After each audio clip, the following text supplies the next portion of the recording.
The fortress was carved into the side of a great mountain. Its towers reached toward the blood-red sky, like fingers of black stone. Daniel Harper looked up at it as the Varani warriors pushed him forward, and he felt very small. They walked through gates that were 50 feet tall. Guards with golden eyes watched from every shadow. The halls inside were vast and cold, lit by floating orbs of pale blue light. Everything was built for beings much larger than humans. Daniel had to take 3 steps for every one of theirs. They brought him to a cell deep in the mountain. It was not a dungeon. The room had a bed, a table, a chair. A window looked out over the valley below.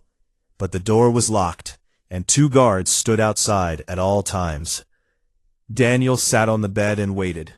He did not know what else to do. The first visitor came that evening. It was not the white-haired female. It was an old Varani male with scars on his face and only 3 arms. The 4th was missing, cut off at the shoulder. He stood in the doorway and looked at Daniel like a man might look at a strange insect. "I am Commander Korth," he said. His voice was rough like grinding stone.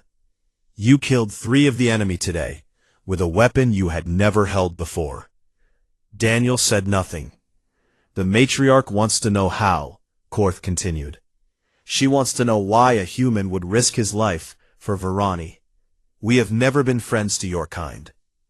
"I did not think about it," Daniel said honestly. "I saw people in trouble. I helped." Korth made a sound that might have been a laugh. "People. You call us people. What else would I call you?" The old warrior studied him for a long moment. Then he turned and left without another word. 3 days passed. Daniel was given food and water. The meals were strange, but not bad. He slept, and he waited, and he tried to understand what was happening. On the 4th day, she came. The white-haired female entered his cell without warning. 2 guards followed her, but she waved them back. She stood before Daniel, tall and terrible and beautiful, and her golden eyes burned into his. "I am High Matriarch Valera Serenthi," she said, "ruler of the Northern Dominion. You saved my life, human. I wish to understand why." Daniel stood up. Even standing, he barely reached her shoulder. "I told your commander. I saw you losing. I wanted to help." "But why?" Valera moved closer. "We are not your allies. We have rejected your species for 300 years. You owe us nothing. You have no reason to care if we live or die." "Does there have to be a reason?" She seemed confused by the question. "Everything has a reason. Every action has a cause. You cannot tell me you acted without purpose." Daniel thought about it carefully. "Where I come from, we have a saying. When you see someone drowning, you do not ask if they deserve to be saved. You just jump in the water." Valera was silent for a long time. Then she moved to the window and looked out at the valley below. "My cousin Theron wants to kill me," she said quietly. "He believes he should rule the Northern Dominion. For 2 years, we have been at war. The ambush in the forest was his latest attempt to end my life." "Your own family is trying to kill you?" "Power makes enemies of blood." She turned to face him. "Theron is cruel. If he wins, he will bring suffering to millions. I fight because I must, because there is no one else." Daniel saw something in her eyes then. Tiredness, loneliness, the weight of a war she was not sure she could win. "I am sorry," he said. "That sounds very hard." Valera stared at him. "You are a strange creature, human. My warriors call you an insect. They say you should be crushed beneath our feet. But you do not act like an insect." "My name is Daniel. Daniel Harper." "Daniel Harper." She said the name slowly, testing it. "Very well, Daniel Harper. You will remain here as my guest. I have questions, and you will answer them." Over the following weeks, Valera visited often. She asked about humanity, about their wars, about their history, about why they spread so quickly across the stars. Daniel answered as best he could. He told her about Earth, about the blue oceans and green forests. He told her about human conflicts, about their terrible weapons and their endless desire for more. He told her about kindness too, about people who help strangers, about love and sacrifice and hope. Valera listened to everything. Sometimes she seemed disgusted. Sometimes she seemed curious. Sometimes she said nothing at all. "Your species is so young," she told him one evening. "We have existed for 50,000 years. You have been walking among the stars for barely 500, yet you spread like fire." "We adapt," Daniel said. "We change. We find a way." "That is not strength," Valera replied. "That is desperation." "Maybe they are the same thing." Valera made a sound of annoyance, but Daniel thought he saw a small smile on her lips. He began to prove his worth in other ways. One day, he asked to see maps of the war. Valera allowed it, curious what he would do. Daniel studied the positions of Theron's forces, the patterns of his attacks. "He is predictable," Daniel said after an hour of study. "He always attacks from the north first, then sends his main force from the east. It is a classic pincer movement." Valera leaned forward. "How do you know this?" "Humans have been fighting wars for thousands of years. We have made every mistake possible. We have also learned from them." He pointed to a location on the map. "If you place a hidden force here, you can catch his eastern army before it reaches the main battle. He will not expect it." 2 weeks later, Valera's forces won a major victory using Daniel's advice. 200 of Theron's warriors died in the trap. Word spread through the fortress. The human had helped them win. The insect had value. But not everyone was happy. The warriors of the Northern Dominion were proud. They had never needed help from outsiders, and they did not want it now. They whispered in the halls that the matriarch had grown weak, that she was being corrupted by the human's influence, that she had forgotten what it meant to be Varani. Commander Korth came to Daniel's cell one night with a warning. "There are those who want you dead," the old warrior said. "They believe you are a bad omen, that your presence here brings shame upon us." "What do you believe?" Daniel asked. Korth was quiet for a moment. "I believe you are dangerous. Not because you are strong. You are not strong. You are weak and slow and fragile. But you think differently than we do. You see things we do not see. That is a different kind of danger." He left Daniel alone with those words. The next morning, Daniel found a dead animal on his bed.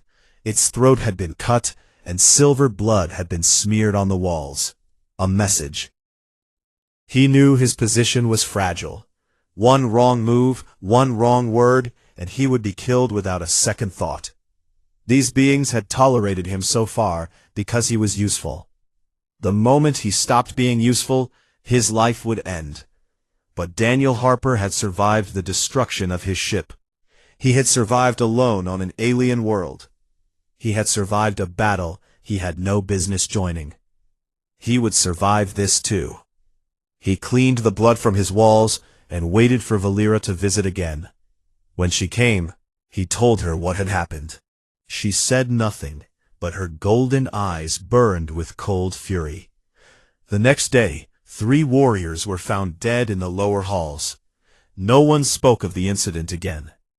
Daniel understood then that Valera was protecting him, that somewhere beneath her cold exterior she had begun to value his presence. It was not friendship exactly. It was something stranger, something neither of them had a name for. The war continued.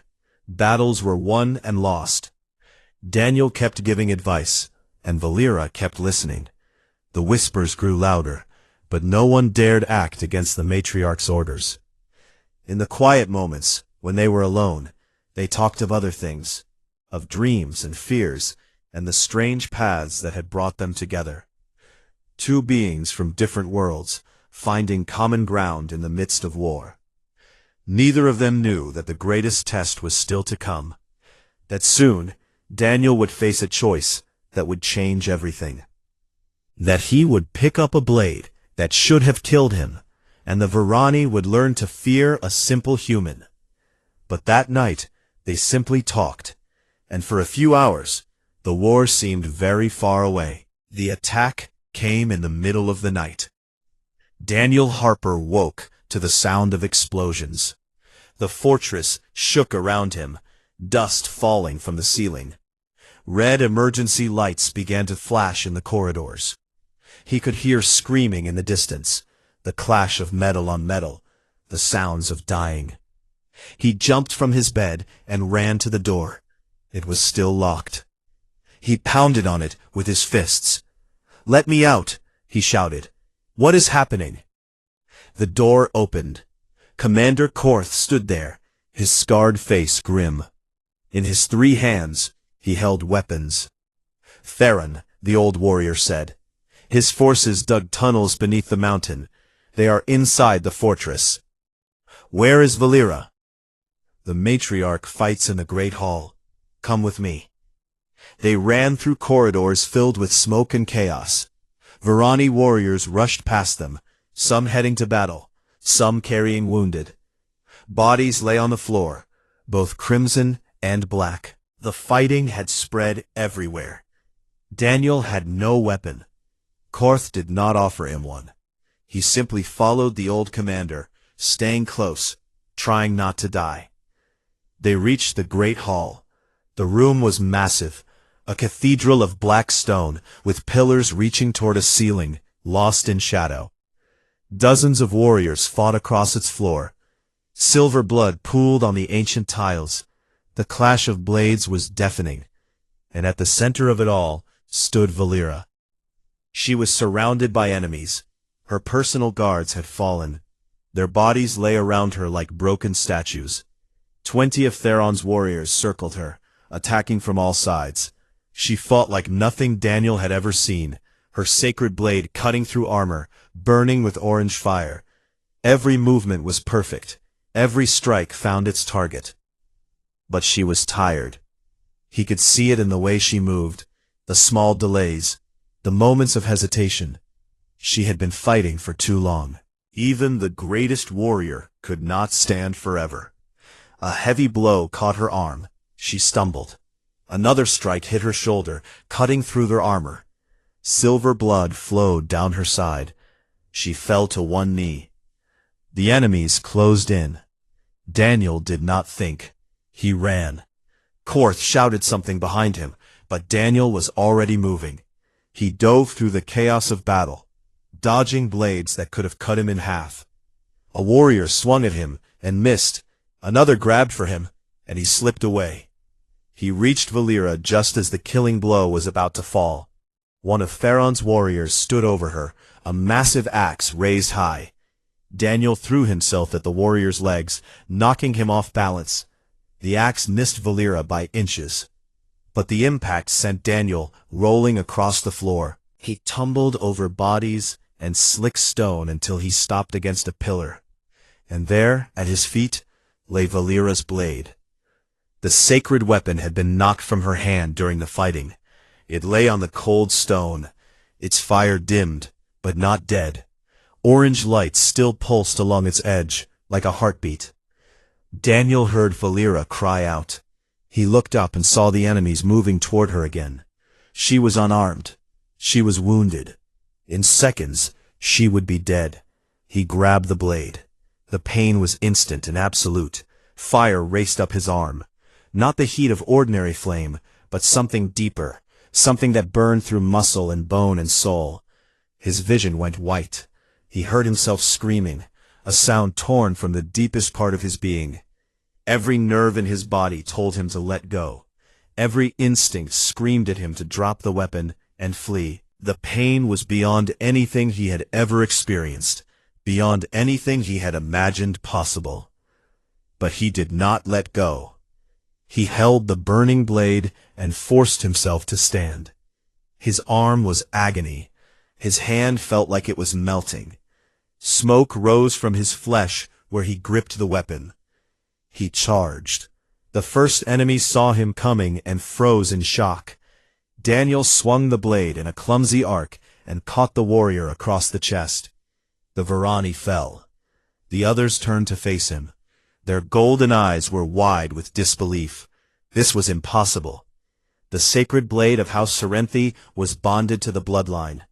It killed any outsider who touched it. It had killed Corvani and Lithori and a dozen other elder races. Their bodies had turned to ash the moment they made contact. But this human was still standing, burning, screaming, bleeding, but standing. Daniel did not stop. He could not stop. He swung again, and another warrior fell. The blade felt like molten iron in his grip. His vision was failing. He could barely see through the agony. "Run!" a voice screamed. One of Theron's warriors was backing away. "It is the prophecy, the burning one!" The enemies scattered. Daniel took 3 more steps. He cut down one more warrior who was too slow to flee. Then his legs gave out. He fell to his knees, and the blade finally slipped from his ruined hand. He looked down at it. His palm was black and red, charred flesh and exposed muscle. His fingers were twisted and wrong. The pain was still there, pulsing through him like a second heartbeat. Valera was beside him suddenly. Her hands touched his face, turning it toward her. Her golden eyes were filled with something he had never seen before. "What did you do?" she whispered. "Human, what did you do?" Daniel tried to speak, but no words came. Darkness crept in from the edges of his vision. "Get the healers!" Valera shouted. "Now! Get them now!" Her reinforcements had arrived. Theron's warriors were fleeing.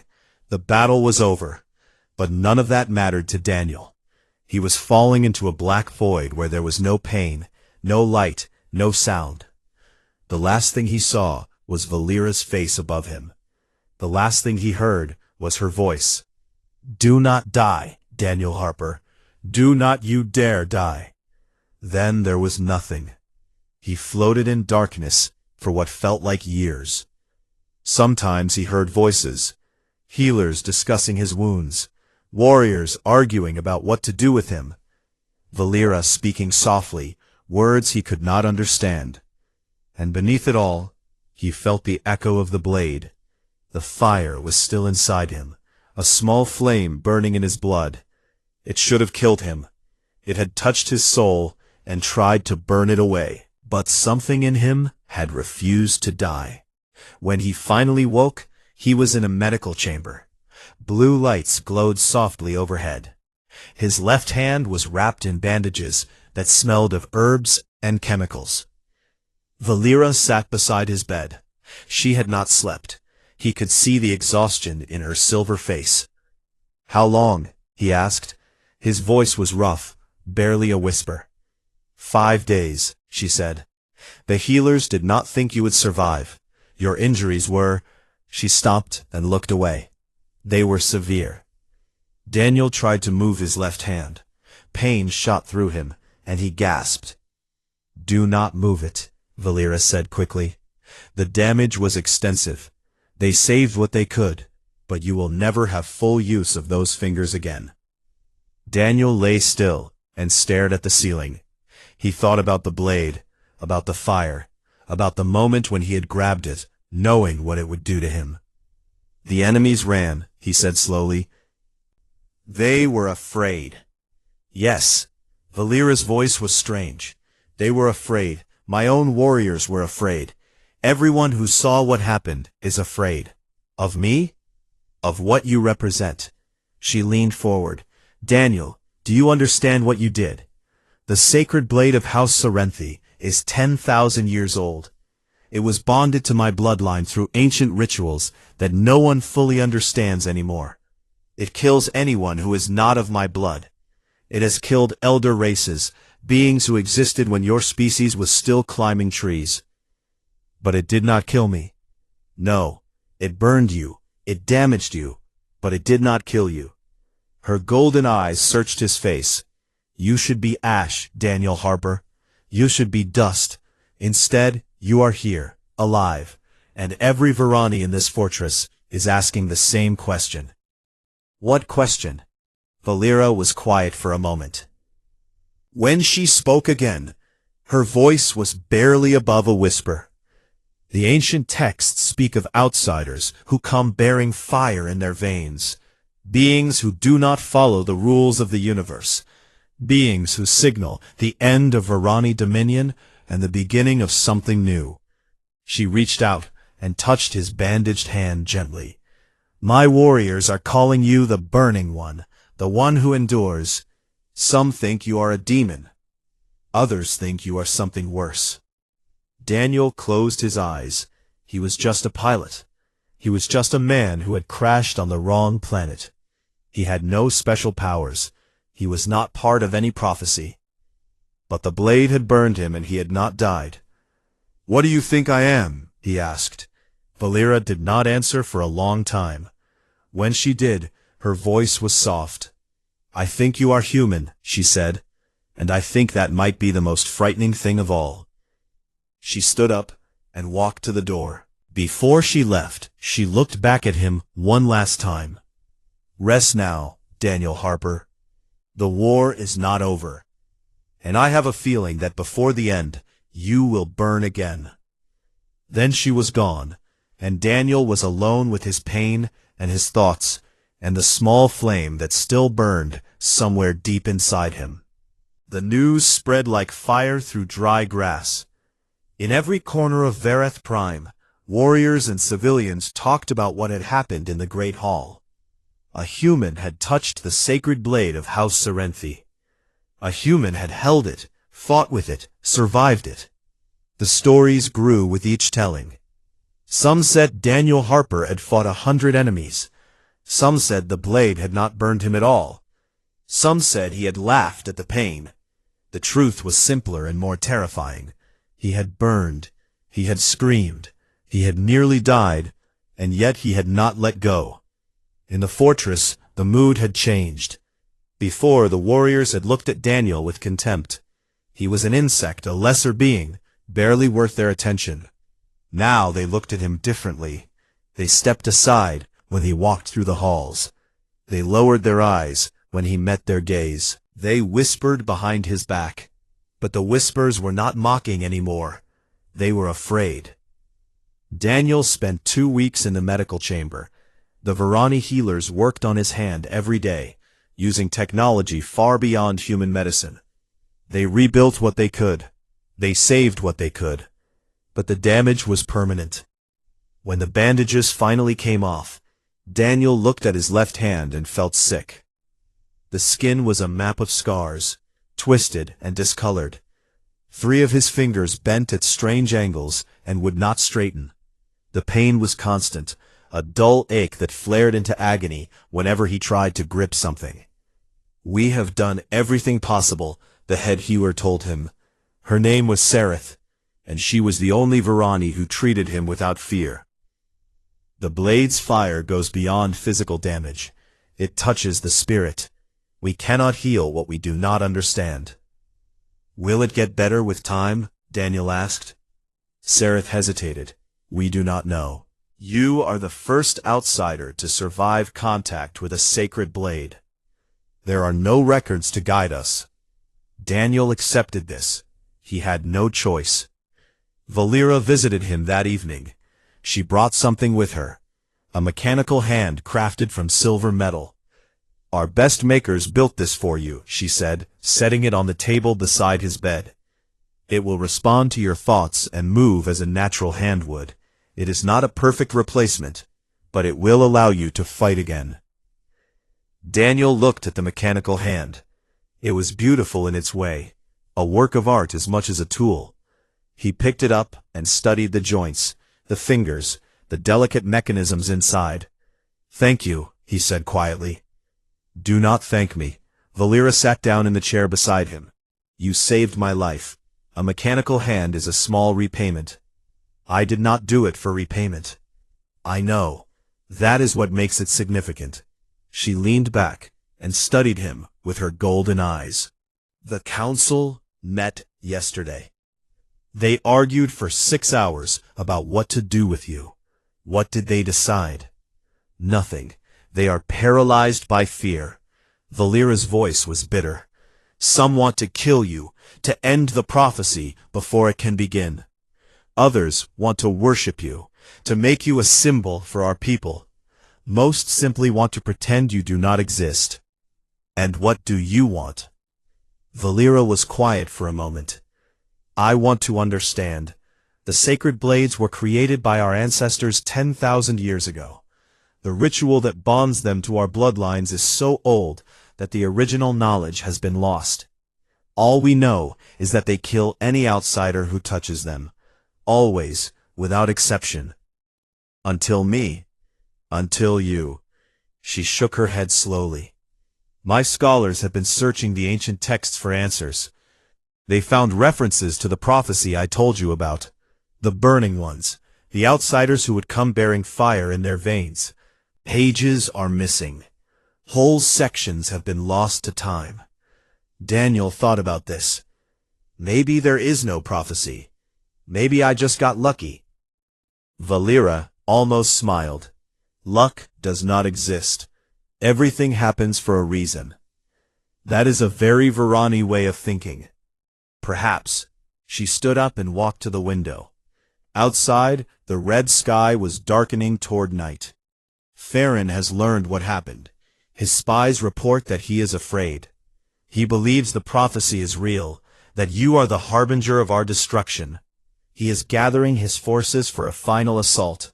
He thinks that if he kills you, he can break the prophecy and secure his victory. Daniel felt cold. When will he attack? Soon. Days, perhaps. A week at most. Valera turned to face him. He will come with everything he has.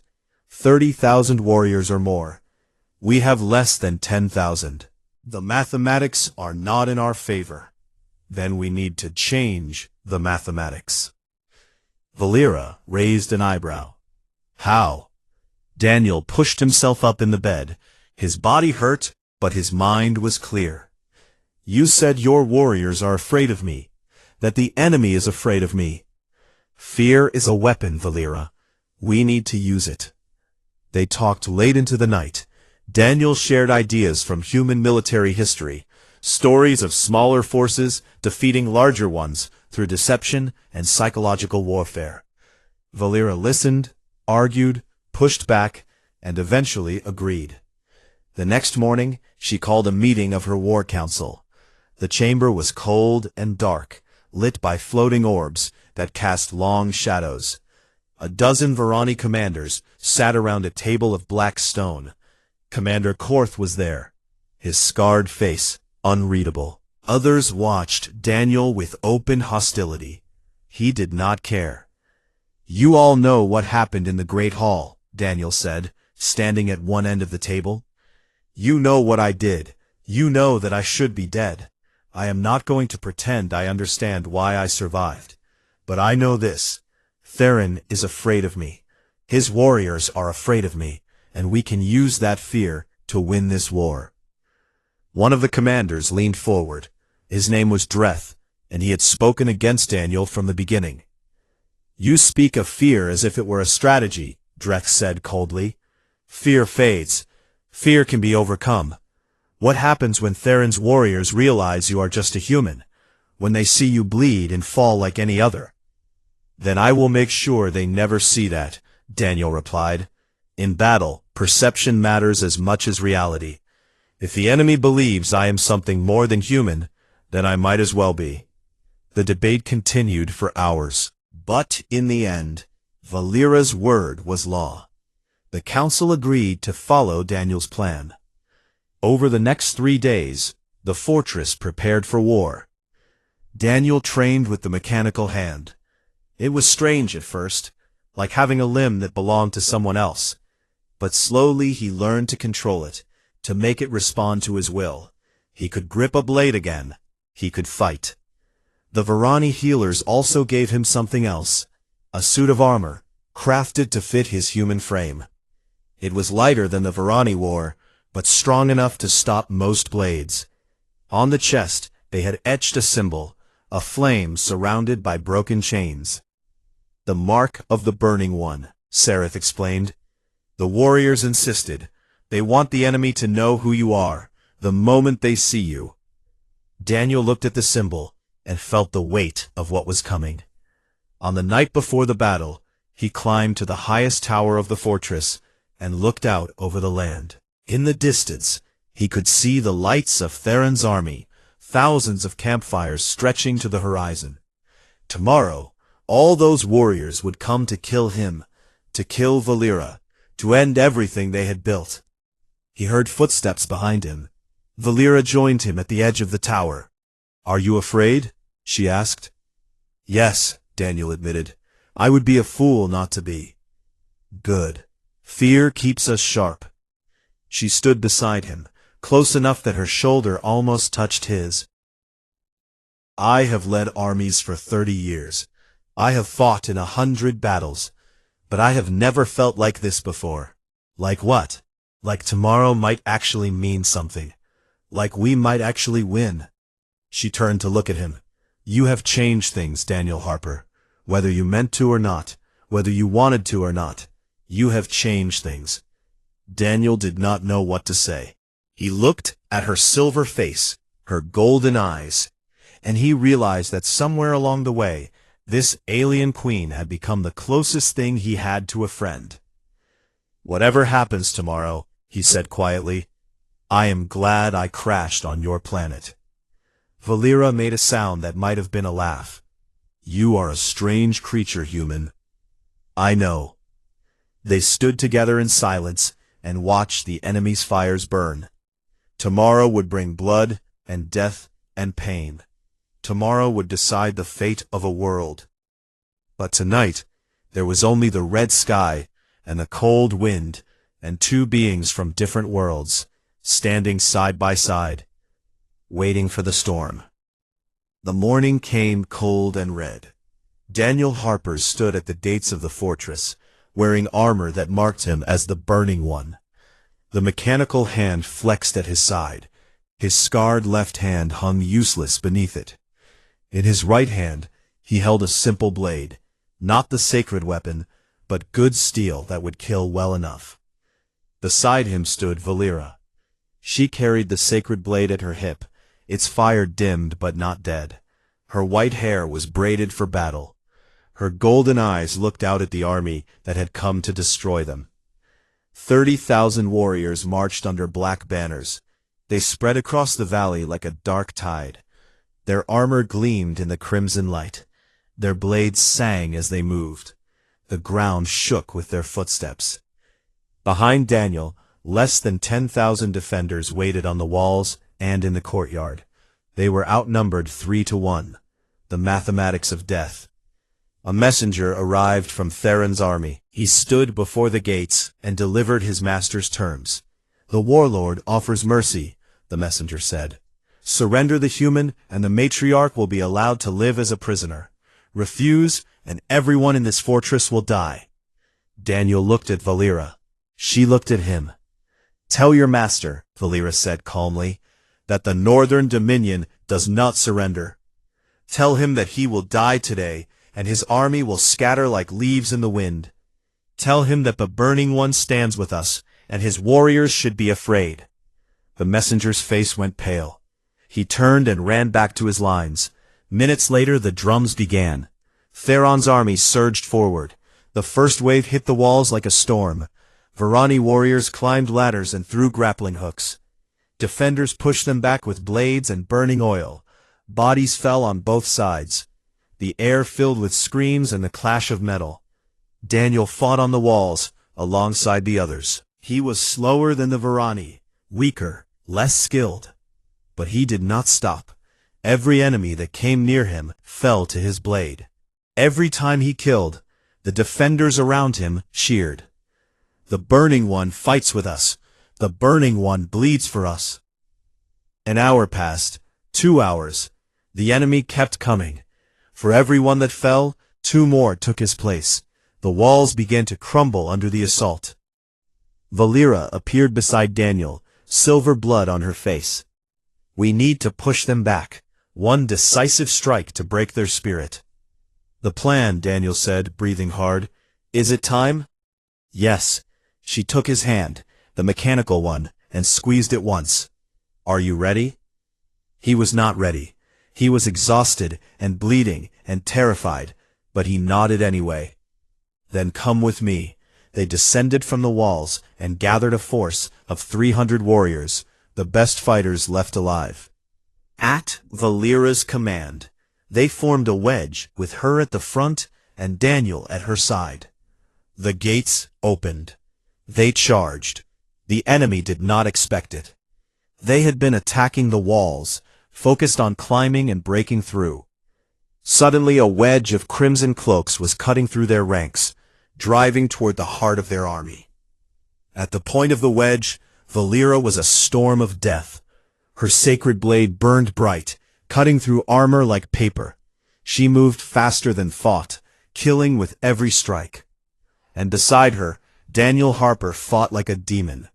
He was not graceful. He was not skilled, but he was relentless. Every wound he took only made him angrier. Every time he should have fallen, he kept going. The enemy warriors saw the symbol on his chest, the flame and broken chains, and they hesitated. That hesitation killed them. The wedge drove deeper into the enemy army. They were surrounded by thousands of warriors, but the thousands would not close in. They hung back, watching the human who should be dead, watching the blade that should have killed him burning in the matriarch's hands. Then Theron appeared. The warlord was massive, even for a Varani, 8 feet of muscle and rage, with 4 arms wielding 2 massive war axes. His armor was black as midnight, and his eyes burned with hatred. "Enough!" he roared. The fighting around them stopped. Warriors on both sides pulled back, forming a circle. "You think this human can save you, cousin? This insect? I will crush him and end your prophecy forever." Valera stepped forward, but Daniel put his hand on her arm. "No," he said. "This is my fight." She looked at him with something like fear. "Daniel, you cannot. He is one of the greatest warriors alive. He will kill you." "Maybe." Daniel walked forward into the circle. "But your warriors need to see this. They need to see a human face their greatest enemy and not run. Win or lose, this moment will matter." He did not wait for her answer. He raised his blade and faced Theron. The warlord laughed. "You are brave, insect. I will give you that. Brave and stupid." He raised his axes. "Come then, let us end this." Theron attacked. The first blow nearly took Daniel's head off. He dodged by inches, feeling the wind of the axe passing his face. The second blow caught his shoulder, cutting through armor and drawing blood. He stumbled back. Theron pressed his advantage.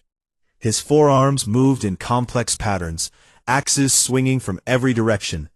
Daniel blocked what he could, dodged what he could, took the hits he could not avoid. Blood ran down his face. His ribs cracked under a heavy blow. His leg gave out, and he fell to one knee. "Pathetic," Theron said, standing over him. "This is the burning one? This is what my warriors fear? You are nothing. You are less than nothing." He raised both axes for the killing blow. Daniel moved. Not away, not to block. He lunged forward, inside the arc of the axes, too close for Theron to hit him. His blade drove upward, sliding between the plates of the warlord's armor. Theron roared in pain and swung wildly. One axe caught Daniel in the side, throwing him across the circle. He landed hard, bones breaking, blood pouring from the wound. But he got up. He should not have been able to stand. His body was broken. His vision was fading. But he forced himself to his feet, forced himself to face the wounded warlord. "Humans do not stop," he said through bloody teeth. "We do not give up. We keep coming until we win, or until there is nothing left of us. That is what you should fear, Theron. Not prophecy, not fire, just stubbornness." Theron charged. Daniel charged too. They met in the center of the circle. Axes and blade clashed. Bodies collided. Daniel took a blow that should have killed him. He kept fighting. Another blow. He kept fighting. Another. He kept fighting. His blade found the gap in Theron's armor where his first strike had landed. He drove it deep, twisting, pushing, until he felt the tips scrape against spine. Theron fell. The warlord lay on the ground, silver blood pooling beneath him. His golden eyes were wide with shock. "How?" he gasped. "You are weak. You are fragile. How?" Daniel stood over him, swaying on broken legs, held upright by nothing but will. "Because I refuse to lose." He fell. The world went dark. When he woke, he was in the medical chamber again. Valera sat beside him, just like before. But this time, she was smiling. "The battle is over," she said softly. "Theron is dead. His army scattered when they saw him fall. Thousands surrendered. The war is won." Daniel tried to speak, but his throat would not work. "Do not talk," Valera said. "You need to rest. The healers say it is a miracle you are alive. You had 17 broken bones, and you lost more blood than a human body should hold." She shook her head in wonder. "You should be dead 3 times over, Daniel Harper. But here you are." She took his mechanical hand and held it gently. "You changed everything," she said. "When my warriors saw you fight Theron, saw you refuse to fall no matter what he did to you, something broke inside them. Fear became wonder. Contempt became respect. They call you brother now. They call you hero." Daniel closed his eyes. He did not feel like a hero. He felt like a man who had been too stubborn to die. But maybe that was enough. Months passed. Daniel healed slowly. The alliance between humanity and the Varani became official. Trade routes opened. A new era began. On the day the first human ambassador arrived on Vareth Prime, Daniel stood on the balcony of the fortress with Valera beside him. "You could go home now," she said. "Return to your people. Live the rest of your life among your own kind." Daniel looked out at the crimson sky, the crystal forests, the alien world that had become his home. "I think I will stay," he said, "if you will have me." Valera smiled. It was a rare expression on her silver face. "The Northern Dominion would be honored to keep the Burning One among us." "I would prefer if you just called me Daniel." "Very well, Daniel." She placed her hand on his shoulder. "Welcome home." In the years that followed, the story of Daniel Harper spread across 100 worlds. Other species learned what the Varani had learned, that humans were not to be underestimated, that their apparent weakness hid a terrible strength, that they endured what should destroy them and kept fighting when all hope was gone. And whenever someone asked Valera what made humanity so dangerous, she would remember a man who picked up a blade that should have killed him. A man who burned but did not break. A man who stood against impossible odds and refused to fall. He tried to return her blade. It burned his hand. Her warriors stumbled back and cowered in fear, because in that moment they understood what humanity truly was, and the galaxy would never be the same. The escape pod hit the ground hard. Daniel Harper felt his teeth slam together as the metal shell bounced twice and then stopped. Red warning lights flashed all around him. Smoke filled the small space. He coughed and hit the release button with his fist. The door flew open, and Daniel fell out onto dark soil. He lay there for a moment, breathing the strange air of an alien world. It smelled like copper and burnt wood. Above him, the sky was the color of blood. 6 days ago, everything had been normal. He had been a lieutenant on the starship Endurance, part of a diplomatic mission to the outer colonies. Then the attackers came. They appeared from nowhere, ships that moved too fast to track, weapons that cut through the hull like paper. Daniel remembered the screams, the fire, the desperate run to the escape pods. He remembered being the only one to make it. Now he was here, Verath Prime. He knew the name from his training files. A forbidden world. Home to the Varani, a species that had refused all contact with humanity for 300 years.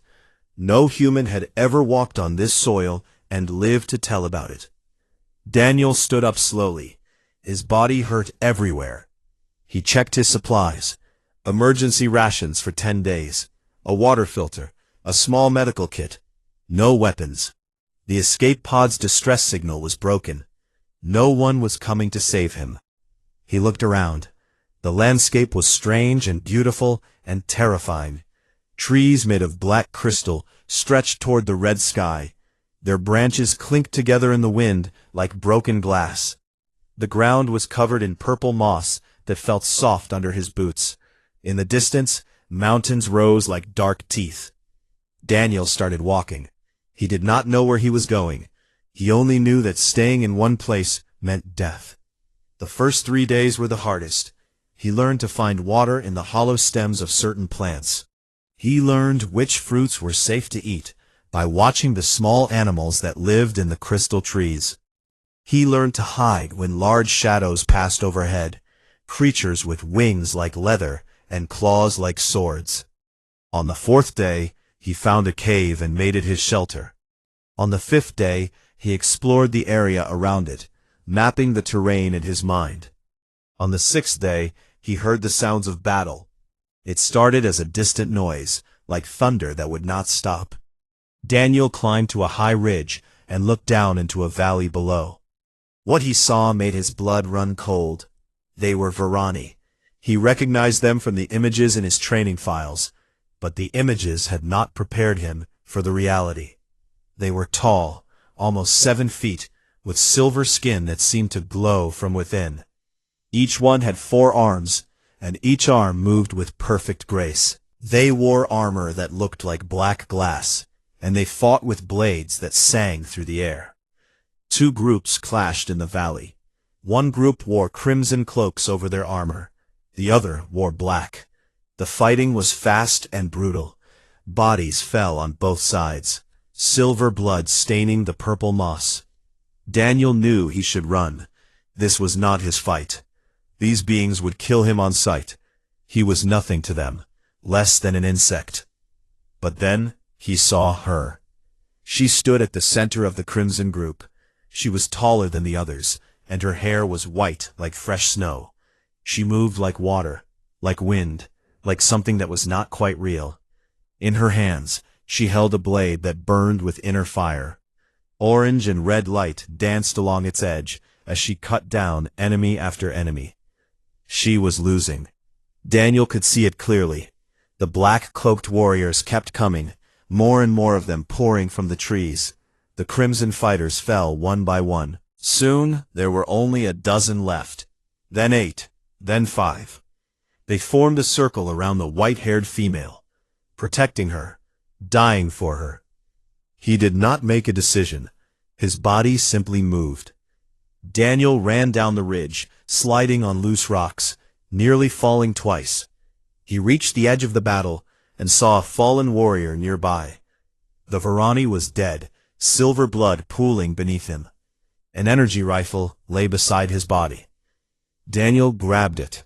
The weapon was too big for human hands, designed for beings with 4 arms. But he found the trigger, and he found a way to hold it steady.